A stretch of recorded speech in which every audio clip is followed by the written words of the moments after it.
திண்டிவனம் கோட்டக்குப்பம் அருகே பேருந்து மோதி இருசக்கர வாகனத்தில் சென்ற ஒரே குடும்பத்தை சேர்ந்த மூவர் சம்பவ இடத்திலேயே உயிரிழந்தனர்.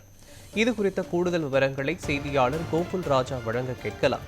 கோகுல் ராஜா, வணக்கம். இந்த விபத்து எவ்வாறு நேர்ந்தது பற்றிய விவரங்கள் என்ன, சொல்லுங்க.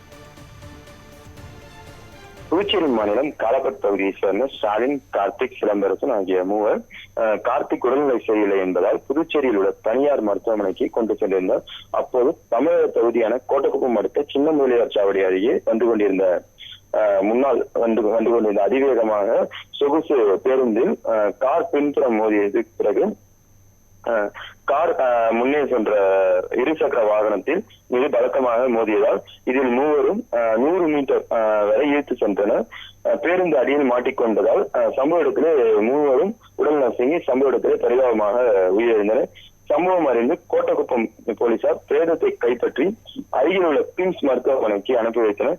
மேலும் இந்த விபத்து குறித்து வழக்கு பதிவு செய்து போலீஸ் விசாரணை நடத்தி வருகின்றனர். மேலும் காரில் வந்த மூவரும் ஒரே இடத்தில் பலியானதால் பெரும் சோகத்தை ஏற்படுத்தியுள்ளது.